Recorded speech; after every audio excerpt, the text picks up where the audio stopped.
Welcome to Français facile, Easy French. Activez la fonction de traduction pour une meilleure compréhension de l'histoire. Mercredi, je suis retourné à l'école. Au début du cours, un étudiant a dit « J'ai commencé à lire plus, et je sens que c'est bénéfique pour moi. Je remarque que ma grammaire s'améliore, mais j'ai un problème. Quand je lis, je cherche un nouveau mot dans le dictionnaire, puis je continue à lire. Parfois, quand je revois le même mot seulement 10 minutes plus tard, je ne m'en souviens pas et je dois le chercher de nouveau. Pouvez-vous m'aider à mieux retenir les mots? Notre professeur a trouvé cette question très pertinente et a répondu avec une explication approfondie. Il est tout à fait normal de ne pas se souvenir immédiatement d'un nouveau mot. En général, il faut revoir un mot environ 5 fois avant de le mémoriser. Certains mots, notamment les verbes, peuvent nécessiter 10 à 15 répétitions avant d'être retenus. Lorsque nous apprenons un nouveau mot, celui-ci traverse plusieurs étapes avant d'être totalement assimilé. Ce n'est qu'à la dernière étape que nous nous souvenons parfaitement du mot. Le processus d'apprentissage d'un mot peut être comparé à un voyage en plusieurs phases.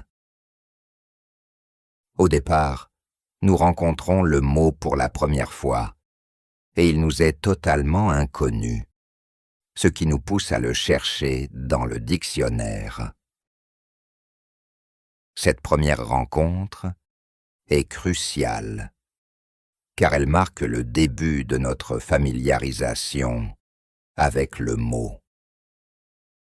Ensuite, lorsque nous revoyons le mot, nous le reconnaissons, mais ne nous rappelons pas encore de sa signification exacte, nous obligeant à le vérifier de nouveau. C'est la deuxième phase, où le mot commence à devenir un peu plus familier. La troisième phase est caractérisée par une reconnaissance vague du mot. Nous avons une idée de ce qu'il signifie, mais nous ne sommes pas encore sûrs de sa définition précise.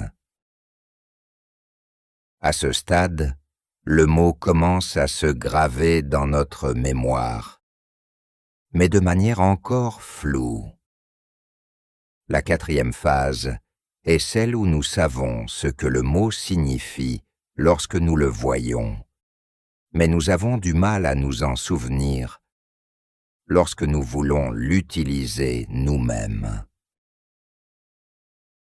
Le mot fait alors partie de notre vocabulaire passif.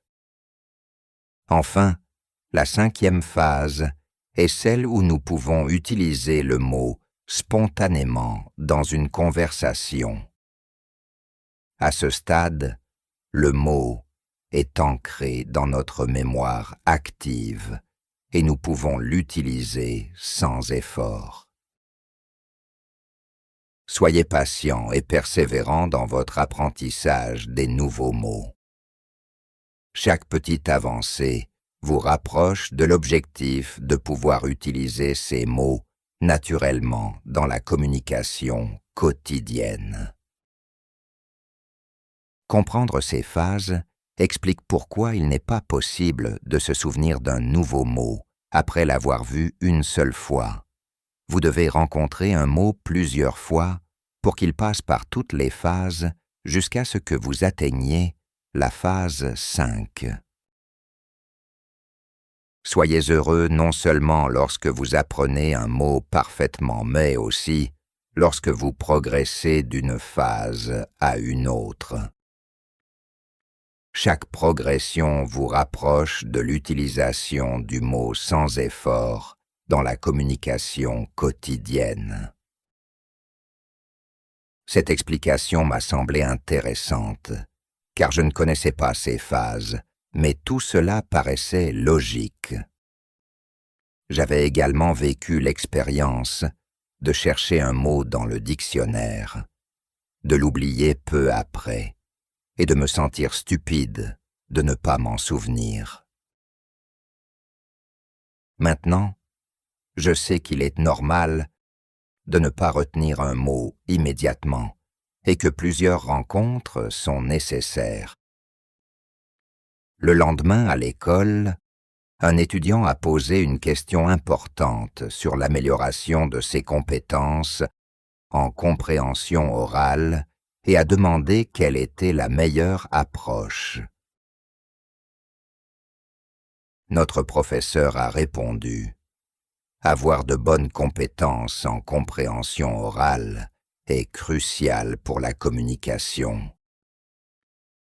Si vous ne comprenez pas ce que les gens disent, il sera difficile de parler avec eux. Il existe de nombreuses ressources sur Internet pour les étudiants en français, mais trouver les bonnes peut être un défi. Il y a deux types de ressources, les enregistrements audio et les films. En écoutant de l'audio, vous devriez connaître 95% des mots ou plus. S'il y a beaucoup de nouveaux mots, lisez d'abord le texte et assurez-vous de les comprendre. Les livres en français simplifiés, avec des enregistrements audio, sont des ressources excellentes.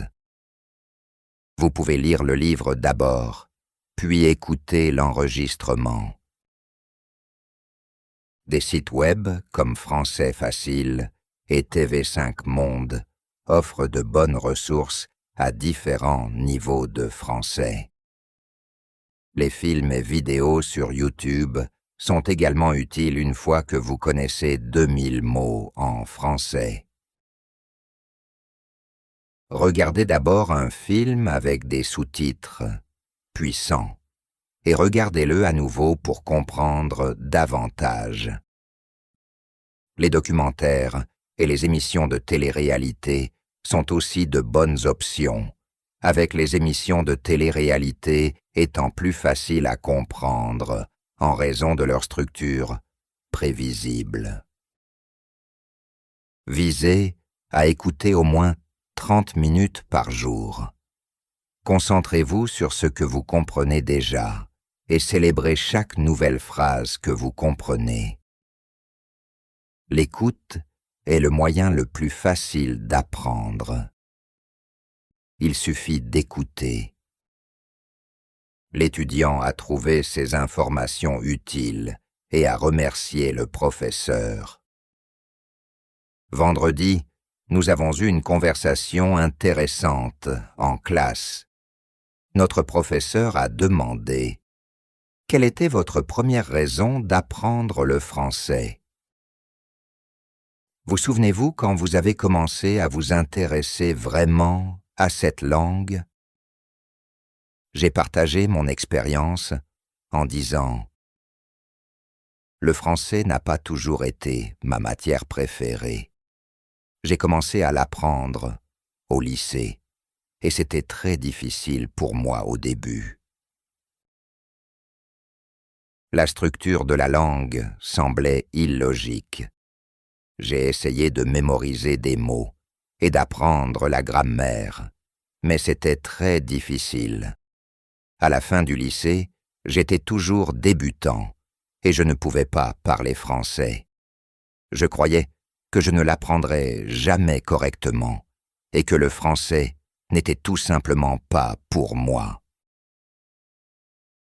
Puis quelque chose est arrivé. J'ai toujours aimé la musique et, à 20 ans, j'ai commencé à écouter le groupe Les Bêtes. Je voulais comprendre ce qu'ils chantaient, alors j'ai commencé à traduire leurs chansons. Peu à peu, je comprenais de plus en plus. Ensuite, j'ai rencontré 2 dames de France dans un train. Nous avons eu une conversation simple, mais cela m'a beaucoup aidé. J'ai commencé à croire que je pouvais apprendre le français. À partir de ce moment-là, je travaillais sur mon français presque tous les jours, et je m'améliorais de plus en plus. Puis j'ai décidé d'aller en France pour améliorer mon français. Ma professeure m'a remercié d'avoir partagé mon histoire et a ajouté « Il y a quelque chose de très intéressant dans ton récit. Tu es toujours la même personne, mais avec une différence notable. Avant, tu n'avais pas de motivation pour apprendre le français. Puis, tu as trouvé une raison de l'apprendre, en voulant comprendre les chansons. La motivation joue un rôle crucial dans l'apprentissage. Avec elle, tu peux réussir. Sans elle, la réussite devient beaucoup plus difficile. » Ensuite, elle a demandé à chaque étudiant de partager leur motivation pour apprendre le français. Les histoires partagées étaient très intéressantes. Une élève a expliqué qu'elle voulait lire des livres historiques en français dans leur version originale. Un autre étudiant aspire à devenir entraîneur de tennis professionnel en France et souhaite maîtriser parfaitement le français avant de commencer sa carrière. Une autre étudiante souhaite travailler pour une grande entreprise internationale où la connaissance du français est indispensable. Je remarque que chacun a une motivation particulière pour utiliser le français dans la vie quotidienne ou pour accéder à des informations à partir de livres. À la fin du cours, notre professeur nous a demandé si nous aimions le français. J'ai répondu « Oui, je n'aimais pas le français au lycée, mais maintenant je l'aime beaucoup. Je réalise à quel point il est utile de maîtriser cette langue. » Toute la classe a exprimé son affection pour le français. Puis, notre professeur a demandé si nous aimions les cours, et nous avons tous répondu positivement. Nous aimons tous les cours et apprécions notre professeure. Elle est gentille et compréhensive, toujours prête à nous aider. Sa patience envers nous est remarquable, et j'apprécie particulièrement sa voix apaisante, qui rend l'écoute agréable. Lundi, un étudiant a posé une question intéressante.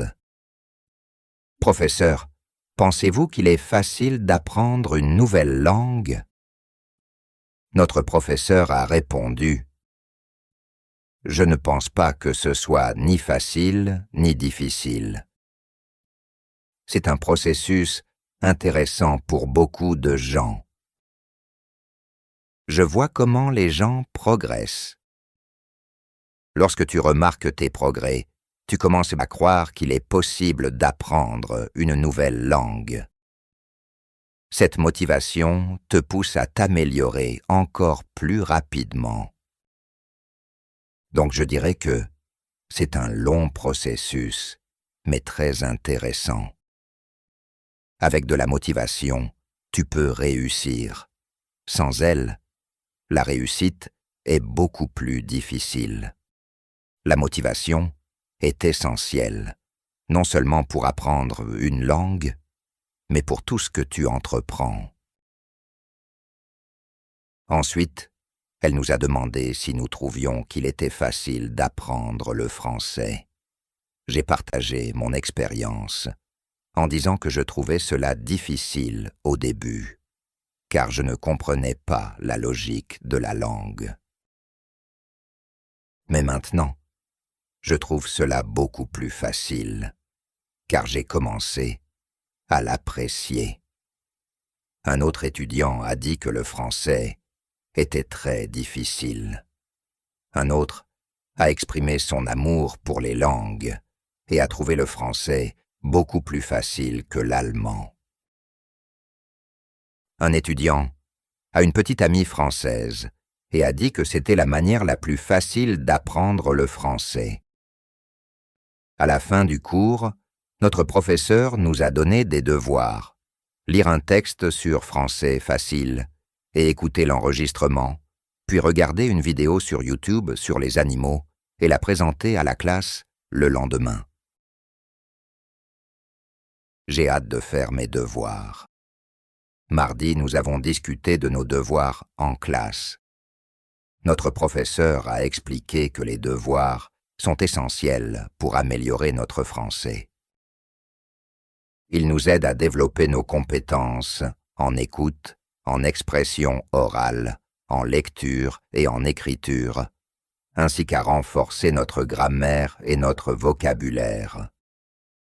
Elle a souligné l'importance des devoirs pour tous les étudiants, quelle que soit la langue qu'ils apprennent.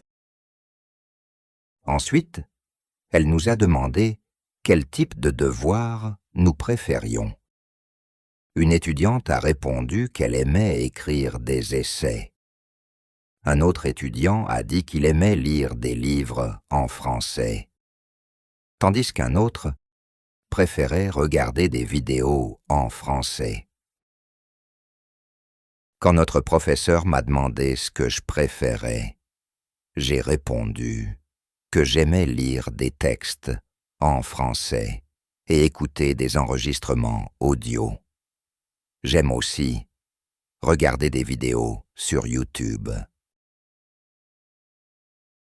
Lorsqu'elle m'a demandé si j'aimais écrire des essais, j'ai répondu « Non, je n'aime pas écrire des essais parce que c'est très difficile pour moi. » Notre professeur a alors dit « Les devoirs doivent être intéressants pour vous. Lorsque vous trouvez les devoirs intéressants, il est plus facile de les faire. Je vais donc donner à chacun de vous des devoirs en fonction de vos préférences. Certains d'entre vous écriront des essais, certains liront des livres, d'autres regarderont des vidéos et d'autres écouteront des enregistrements audio. J'étais très content de mes devoirs. J'avais hâte de lire des textes et d'écouter des enregistrements. Mercredi, nous avons eu une discussion en classe. Notre professeur nous a demandé si nous avions remarqué une amélioration de notre français par rapport au mois précédent. J'ai répondu « Oui, je vois que mon français est meilleur. » Un étudiant a dit « Oui, mon français s'est beaucoup amélioré. J'ai commencé à lire des livres en français et je vois que ma grammaire s'améliore. » Une autre étudiante a mentionné qu'elle regardait des films en français et qu'elle comprenait de plus en plus. Je voyais que tout le monde faisait des progrès. Notre professeur a dit « C'est parce que vous travaillez tous dur. » Quand on travaille dur, on s'améliore. Il n'y a pas de secret pour réussir. Le succès vient à ceux qui travaillent dur et qui croient en eux-mêmes. Jeudi, nous avons eu une discussion intéressante en classe. Une étudiante a posé une question très pertinente. Je suis très timide quand je dois parler français. Pouvez-vous m'aider à surmonter ma timidité ? Notre professeur a répondu « Il est normal de se sentir incertain ou timide lorsqu'on utilise une langue étrangère. Nous faisons quelque chose que nous ne maîtrisons pas parfaitement et la possibilité de faire des erreurs est élevée. J'étais aussi très timide quand j'apprenais des langues étrangères. Je me souviens bien de la peur de faire des erreurs et de me sentir stupide lorsque j'en faisais. Mais maintenant, j'utilise les langues pour communiquer et je me soucie uniquement de la communication. Ces jours-ci, j'apprends l'espagnol et même si des situations embarrassantes peuvent arriver, elles ne m'empêchent pas d'utiliser l'espagnol. Parfois, je me sens encore timide et je rougis, mais cela ne m'inquiète pas beaucoup. C'est un sentiment humain, naturel, et il ne dure jamais éternellement. Je continue à utiliser l'espagnol parce que je sais que c'est seulement en l'utilisant que je peux m'améliorer. Il est impossible de devenir parfait en un jour. Un débutant ne peut pas devenir un locuteur parfait en une heure. Vous devez également voir ce que vous représentez pour les autres. Lorsque vous parlez déjà un peu français, vous avez de la valeur pour ceux qui parlent français. Regardez ce que vous savez déjà. Vous connaissez 2000 mots. Vous êtes déjà passé de 0 à 2000 mots. Appréciez cela. Certains étudiants pensent que savoir parler français signifie parler comme un locuteur natif, avec une prononciation parfaite et une grammaire sans faille. Ils pensent que s'ils ne peuvent pas faire cela, alors ils ne connaissent pas le français. Ils sont trop durs envers eux-mêmes. Ce n'est pas nécessaire. Vous êtes tous formidables parce que vous parlez déjà un peu français. Continuez à travailler sur votre français et votre timidité disparaîtra progressivement.